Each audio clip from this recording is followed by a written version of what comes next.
어림셈법이라는 걸 볼게요. 자, 여러분, 아까 할인연금 수지분석법 쫙 공부해 보니까 모든 기간의 현금을 다 고려하잖아요. 취득, 보유, 양도시에.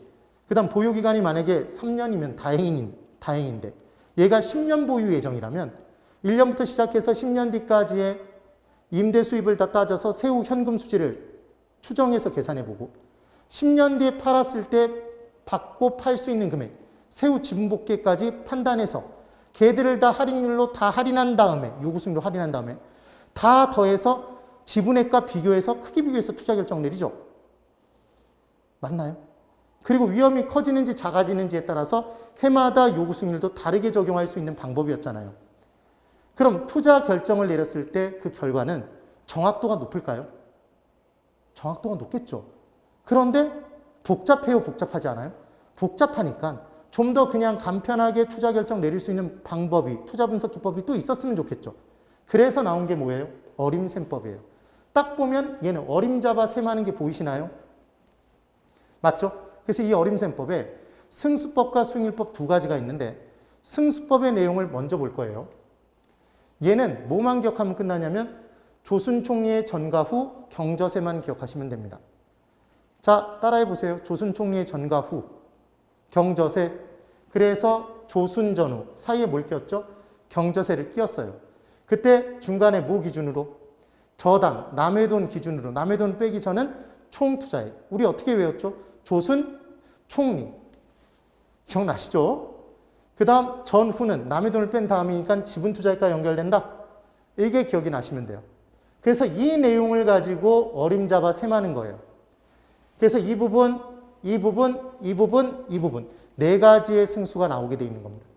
그래서 세모승수는 저하고 약속하시는 거예요. 끝나는 그 순간까지 무슨 승수가 나오면 세모승수는 세모분해예요. 세모분해. 얘가 분모로 들어가요. 세모분해 투자액이 들어갑니다. 그때 이 투자액은 세모와 아무 관련 없는 애가 들어가면 안 되고 꽉 찬 세모는 빈 세모와 연결이 돼 있겠죠. 그래서 이 세모가 조소득이면, 총소득이면 총투자액과 연결돼요. 네. 순소득이면 뭐랑 연결? 총투자액. 세전이면 지분투자액, 세우면 지분투자액. 얘만 연결시켜 주시면 끝난다는 얘기예요. 자, 연습합니다. 조소득 승수가 있대요. 물론 이제 총소득 승수라고 나올 수 있겠죠. 그럼 조소득 승수는 뭐 분해? 조소득 분해. 무슨 투자액? 지분투자액이라고 대답하시면 안 돼요. 조순 총리. 조수는 총투자액이잖아요. 총투자액이에요. 이게 조소득 승수입니다. 그럼 순소득 승수는 순소득 분해. 순소득이 순영업소득이죠. 순소득 분해 총투자액이에요. 조순 총리니까. 이게 총투자액이 되는 이유를 아시면 돼요. 그럼 세전 현금 수지 승수는 세전 현금 수지 분해. 무슨 투자액일까요? 그렇죠. 지분 투자액이에요. 저 짝꿍을 기억하시면 돼요. 세후 현금 수지 승수는 세후 현금 수지분의 지분 투자액이 되겠죠. 됐나요? 그래서 뻑하면 얘를 지분 투자액, 얘를 총 투자액 이런 식으로 바꿔서 문제를 낸다고요. 정리를 해두시면 됩니다. 그런데 시험 문제에서 뭘 내냐면 여러분 아까 전 시간에 현금 흐름 분석을 할 때 보유기간 중에 현금 흐름 분석에서 크기순 따졌던 거 기억나세요?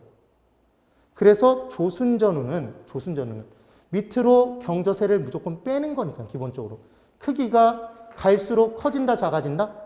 작아진다 기억나시죠? 이거 기억나실 거예요? 그런데 이때 크기 문제를 승수에서 물어볼 수 있어요. 그럼 조소득 승수와 순소득 승수 중에 순소득 승수가 더 크대요? 실제 금액을 한번 대입시켜 볼게요, 여러분. 이런 개념이죠. 총 투자액이 얼마냐면 얘가 10억입니다. 그럼 얘도 10억이 들어갈 거예요. 그때 유효 총소득이 얼마였냐면 얘가 2억이었어요. 가공기에서 가능한 총소득에서 공실충당금 빼고 기타 수입 더해서 유효 총소득이 2억이 나왔습니다. 그럼 얘는 조소득 승수, 총소득 승수가 5예요. 이게 되시죠? 근데 영업경비가 유효 총소득의 50%예요. 그럼 순영업소득은 1억이겠네요? 지금 유효 총소득보다 순영업소득이 더 작은 거죠? 그럼 얘는 10이 나오죠. 맞아요. 무엇을 아실 수 있냐면 조소득 승수와 순소득 승수는 비교해 볼 여지가 생겨요. 지금 분자가 총투자액으로 동일하잖아요. 그럼 분모의 크기가 순영업소득이 더 작은 놈으로 나누니까 나누고 난 금액, 순소득 승수는 클 수밖에 없는 거죠. 얘가. 되세요? 그래서 크기가 뒤집히는 것만 기억하시면 돼요. 승수가 되면 조순전후의 크기 순에서 뒤집어진다만 기억하시면 됩니다. 그런데 순소득 승수와 세전 현금 수지 승수의 크기를 둘을 비교하지 않아요. 왜 비교하지 않을까요? 분자가 다르잖아요. 그러니까 세전 현금 수지 승수와 세후 현금 수지 승수의 크기는 비교할 수 있겠네요. 분자가 같으니까. 그럼 전, 후 중에 후가 더 작으니까 후가 더 크겠죠. 승수는. 지금 그 얘기를 하고 있어요. 되셨어요? 그 다음 여기서 잘 보세요. 순소득 승수가 중요한데 얘는 뭐라고 하냐면 얘를 자본 회수 기간이라고도 해요. 그러면 자본을 회수하는 데 걸리는 기간은 지금 돈을 총 투자를 10억 했는데 해마다 영업경비 빼고 순영업소득이 1억 들어온대요. 그럼 1억씩 몇 년 지나면 10년 지나면 투하한 자본이 다 회수되죠. 그럼 이때 투하한 자본은 지분 투자액이에요? 총 투자액이에요? 총 투자액이죠. 순소득 승수니까. 네. 그럼 이 자본 회수 기간은 길수록 좋을까요? 짧을수록 좋을까요? 자, 지금 무슨 질문을 드렸냐면 내가 투자한 돈이 있어요. 돈을 집어넣었어. 그럼 그 투자한 돈을 빨리 회수하는 게 좋아요? 늦게 회수하는 게 좋아요? 빠르게 회수하는 게 좋죠. 그러니까 자본 회수 기간은 짧을수록 좋을까요? 고로 순소득 승수도 낮을수록 좋겠네요. 그래서 이 부분에 조소득 승수가 자본 회수 기간이다 이런 함정을 판다고요. 순소득 승수가 자본 회수 기간이잖아요. 그래서 기억하는 방법.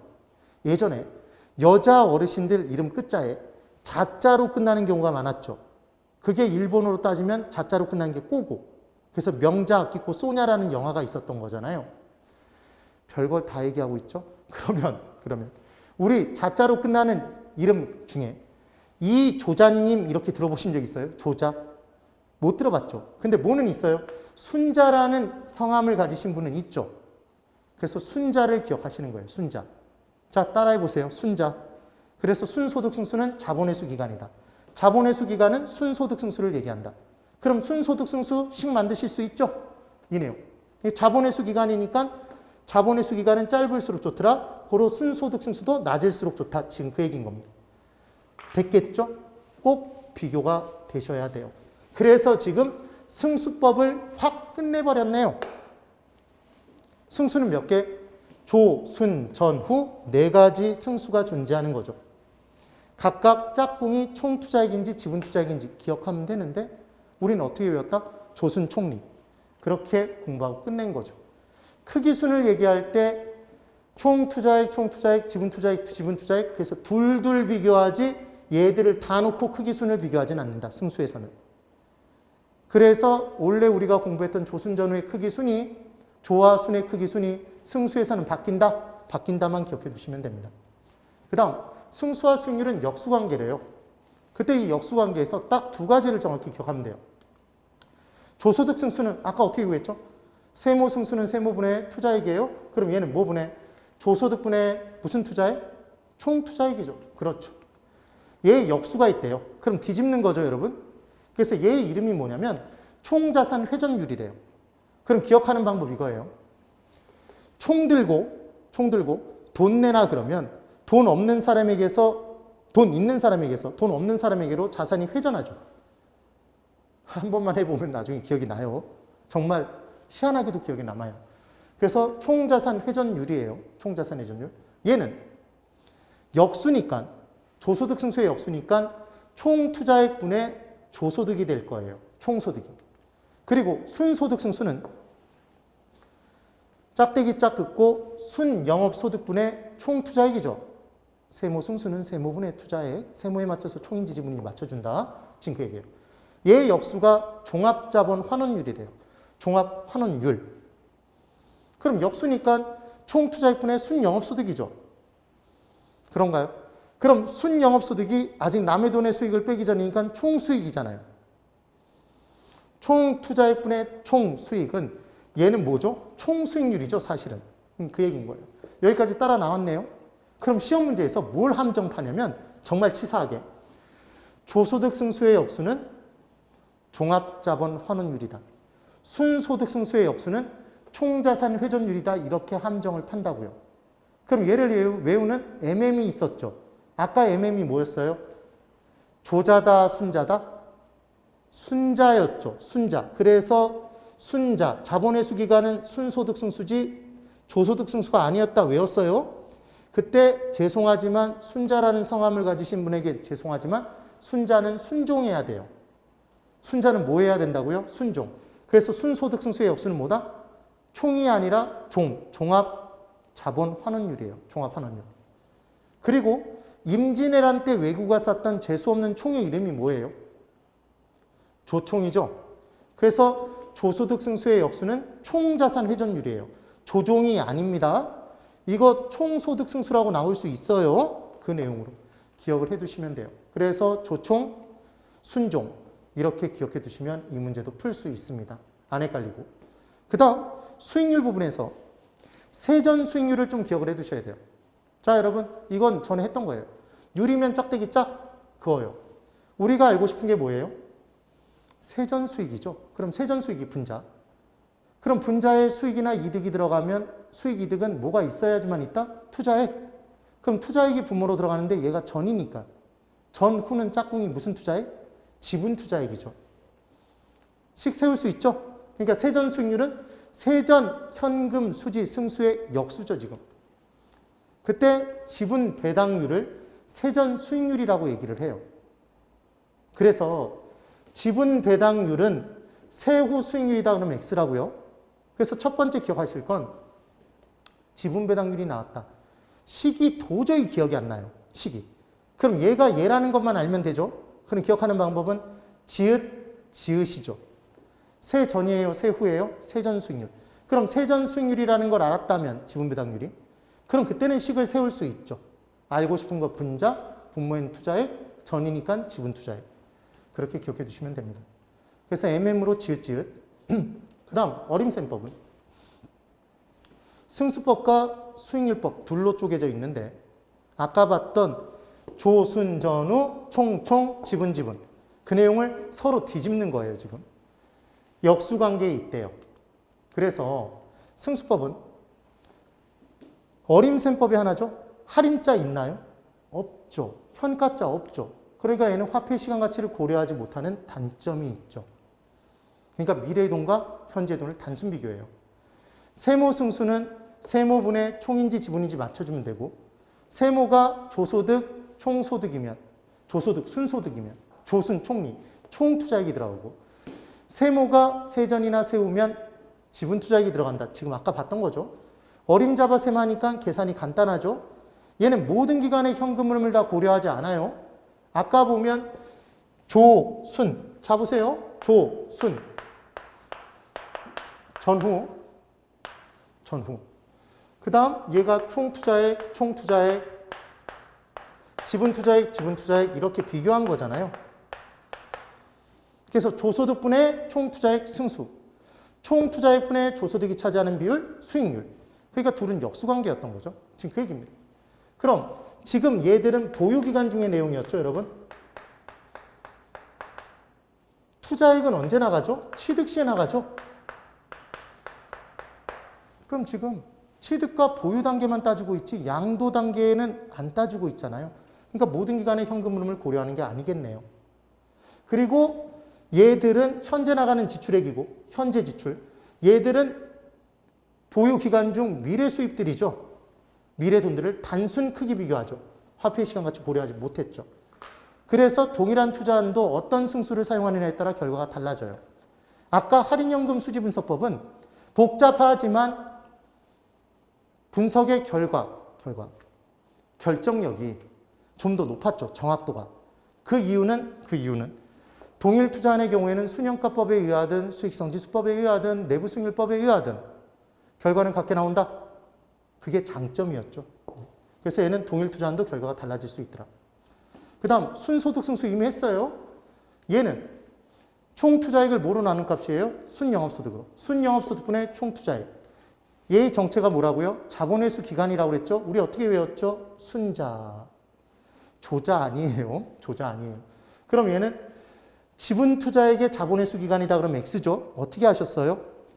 순자니까 순영업소득분의 총 투자액이니까 이 총 투자액을 회수하는 데 걸리는 기간인 거죠. 조순 총리만 기억해도 이걸 또 풀 수 있죠. 투자 자본을 회수하는 기간은 짧을수록 좋다. 그래서 순소득 승수는 낮을수록 좋은 거죠. 역수는 순소득 승수의 역수는 총 자산 회전율이에요. 종합자본 환원율이에요. 순종, 순총, 순종. 종합자본 환원율이었죠. 그래서 MM으로 어떻게 기억해요? 순자는 뭐 해야 된다? 순종해야 된다. 이렇게 기억하시면 되죠. 그 다음 수익률법은 할인자 없죠. 그러니까 화폐 시간 같이 고려하지 못하는 단점이 있습니다. 세모 수익률은 세모 수익이 분자고 걔를 투자액으로 나눠주면 되죠. 세모에 맞춰서 총인지 지분인지 들어가면 돼요. 세모가 조소득, 순소득이면 총투자액. 세모가 세전, 세후면 지분투자액. 뒤집었으니까 지금 똑같다는 얘기예요. 계산이 간단해요. 어림잡아 세마니까. 모든 기간의 현금 흐름 이게 고려하지 않았죠. 그리고 동일한 투자한도 결과가 달라질 수 있죠. 그 얘기입니다. 이 중에 딱 하나만 기억하면 된다고 그랬죠? 세전 수익률만.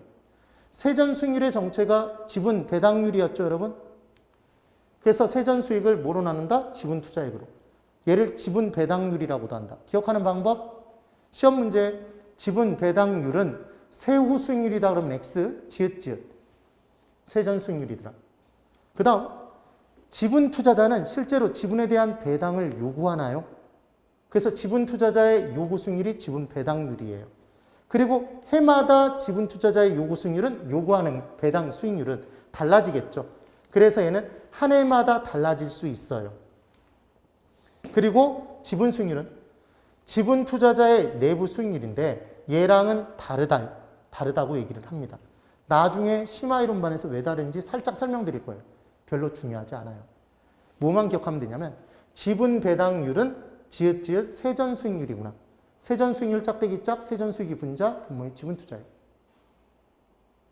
지분 배당률은 지분에 대한 배당을 지분 투자자가 요구한다. 지분 투자자의 요구 수익률이구나.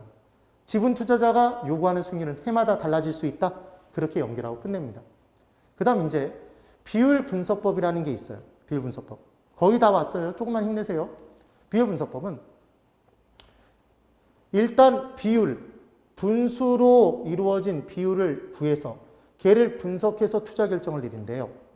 그때 첫 번째 대부 비율이 있어요. 이 대부 비율은 저당 비율이라고도 합니다. 얘를 융자 비율이라고도 해요. 얘가 잠깐 나왔던 LTV예요. 그래서 loan to value. 부동산 가치에서 저당이 차지하는 비율이에요. 그럼 이 식은 짝대기 짝 긋고 부채, 저당이 분자고 우리가 알고 싶은 부채, 저당이. 그리고 전체 투자의 부동산 가치가 뭐로 들어가게 돼 있어요. 그럼 결국 무슨 말이냐면 전체 돈에서 남의 돈이 차지하는 비율인 거죠. 되실까요? 그런데 얘가 뭐랑은 다르냐면 부채 비율이라는 것과는 다르대요. 그러니까 솔직히 대부, 저당, 융자, 부채를 구분할 수 있어요? 구분 못하는데 무슨 비율만 다르대요? 부채 비율만. 그래서 얘를 외워야 되겠죠. 그럼 비율이니까 짝대기 짝 긋고 우리가 알고 싶은 건 부채. 부채가 분자로 들어가요. 여러분, 예전에 부채도사라는 프로가 있었습니다. 그럼 점집에서 부채도사는 있죠, 여러분. 대부도사, 저당도사, 융자도사는 못 들어보셨잖아요. 점집에서. 그래서 부채도사만 기억하시면 돼요. 그럼 부채도사는 집에 있나요? 그래서 지분분의 부채예요. 그러니까 지금 분자는 같은데 분모가 실은 다르죠. 얘는 내 돈분의 남의 돈이고 얘는 전체 돈분의 남의 돈인 거죠. 개념. 그래서 무슨 도사? 부채도사. 부채도사는 어디에 살고? 집에 살고. 그래서 지분분의 부채예요. 그리고 부채 치면 불씨가 있는데 거기다 부채 치면 활활 타올라요. 급상승하죠. 그래서 대부 비율이 상승하면 부채 비율이 급상승하지. 부채 비율 상승 시 대부 비율이 급상승한다. 이게 아니라고요. 그런 내용을 기억해 줘야 됩니다. 그럼 하나만 더. 여기 잘 보세요. 처음 샀을 때 저당이 1억이었어요. 그때 이 사람이 대단한 능력의 소유자라. 전체 부동산 가치가 1억인 부동산을 남의 돈 1억을 빌려서 샀어요. 그럼 대부 비율은 얼마인가요? 이게 100%죠, 여러분? 100%입니다.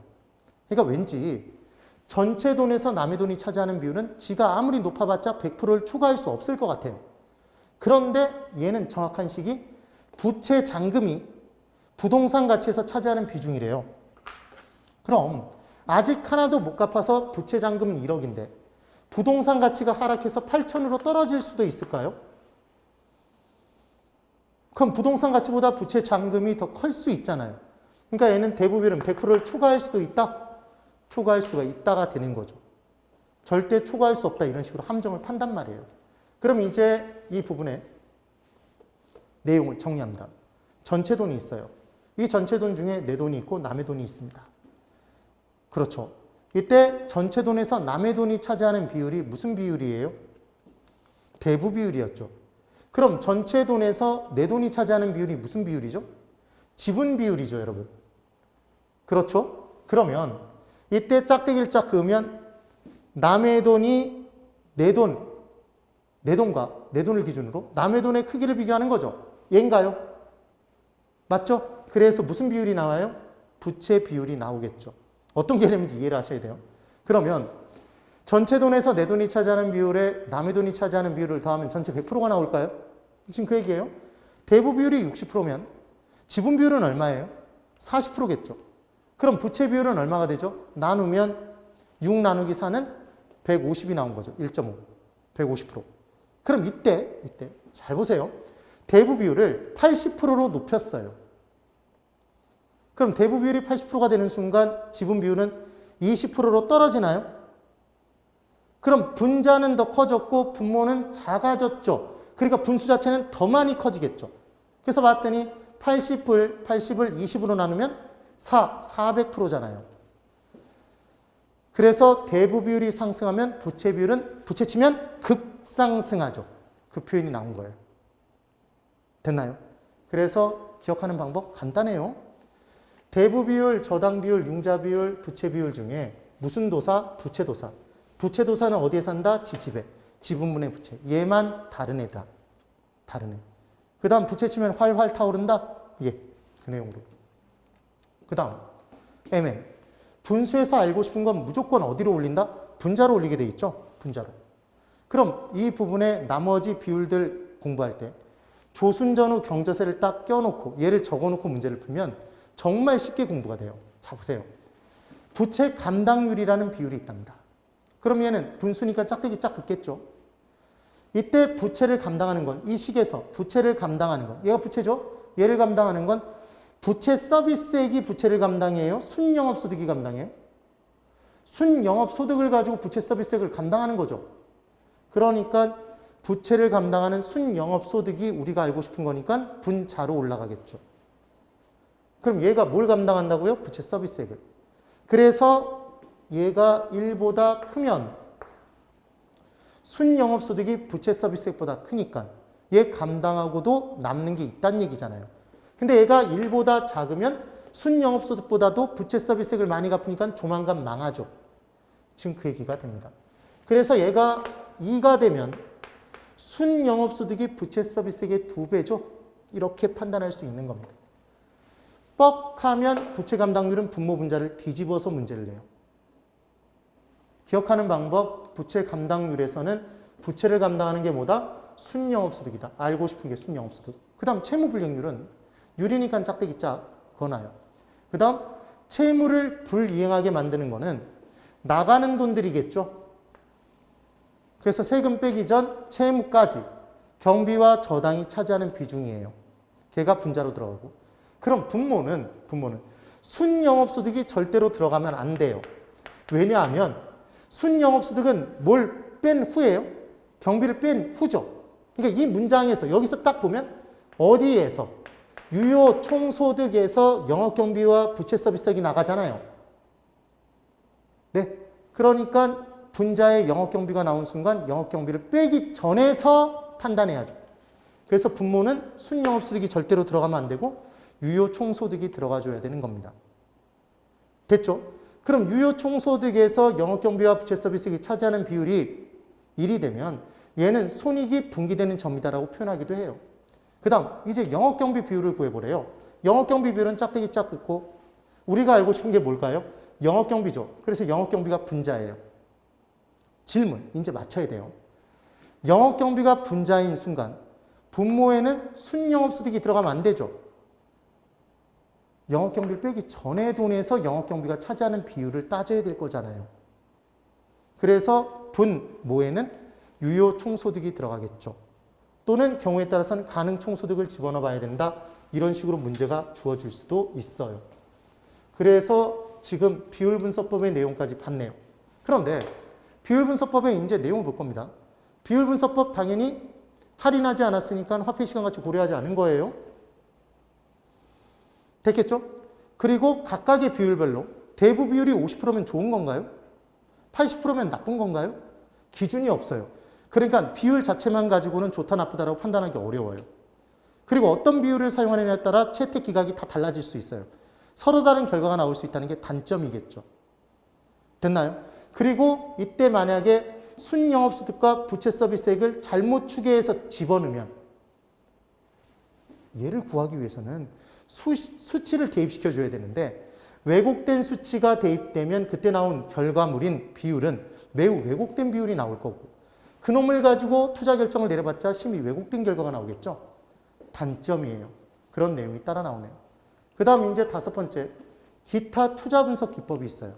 회수기간법이라는 게 있대요. 얘는 말 그대로 투자해놓고 그 돈을 회수하는데 걸리는 기간이 얼마만큼 걸리느냐 이 얘기예요.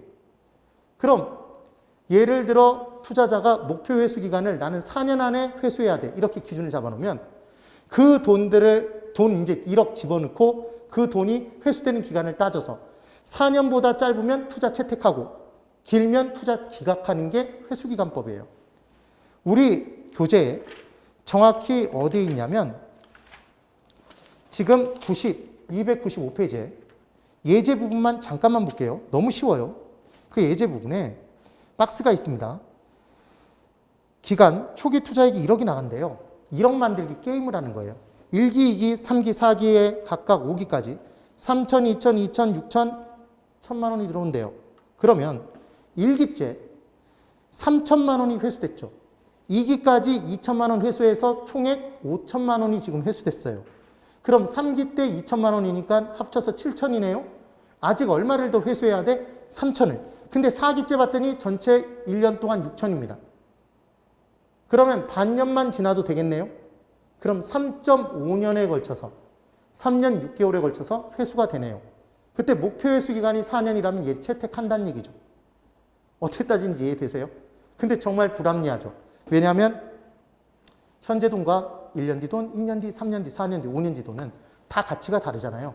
근데 액면 금액 그대로 비교했잖아요. 화폐의 시간 가치를 고려하지 못하는 치명적인 단점이 있겠죠. 그리고 얘는 회수기간 안에 회수되는지 여부만 따지지 그 뒤로 아무리 큰 금액이 들어와도 회수기간에는 회수가 안 되면 얘는 채택하지 않아요. 기각된다고.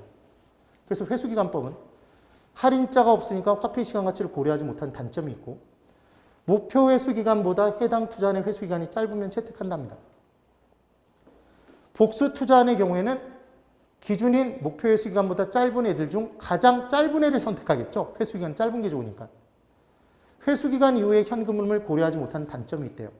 그래서 화폐의 시간 가치라도 고려해서 현재 시점으로 고쳐서 회수해보자. 이게 할인 회수기간법이에요. 또는 현가 회수기간법. 그럼 얘는 화폐의 시간 가치를 고려했네요. 그럼 각각의 금액 지금 이 문제에서 보면 295페이지 문제에서 1기 뒤 3천만 원, 2천만 원, 2천만 원, 6천만 원인데 얘를 할인율 10%를 적용한다 그러면 1기째 3천만 원을 1.1로 나누고 2기째 2천만 원을 1.1에 2승으로 나누고 이렇게 나누면 할인되고 남은 금액은 작아지죠 지금. 그럼 더 작은 금액씩 회수하니까 회수하는 데 걸리는 기간은 더 길어지겠죠.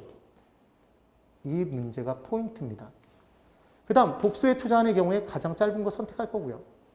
그 다음 두 번째, 지금 세 번째, 회계적 이익률법이 있대요. 그럼 회계적 이익률법은 회계장부상의 이익률을 그냥 따지는 거예요. 여기 앞에 할인자 있나요? 없죠. 화폐의 시간 가치를 고려하지 못해요. 그래서 목표 회계적 이익률, 잡아놓고 그것보다 회계적 이익률은 높으면 채택해요. 그럼 복수의 투자안이 있으면 가장 높은 걸 선택하겠죠. 이게 끝입니다. 별로 중요하지 않아요. 그래서 정말 중요한 투자 분석 기법의 내용을 쫙 설명드렸고 제가 메일 기포로 다 자세히 풀어드리면서 설명드릴 거니까 문제가 어떻게 나오는지 보시면 문제를 풀어보시면 어떻게 공부해야 될지 답이 나온다고요. 그래서 메일 기포 속에 여러분의 합격의 길이 숨어 있다고 생각하시고 멘토링 동영상까지 꼭 정확하게 들어주세요. 여러분의 꿈을 응원합니다. 그리고 여러분 저를 믿고 열심히 따라오시면 정말 제가 최선을 다해서 여러분을 합격으로 모시겠습니다. 감사합니다. 수고 많으셨어요.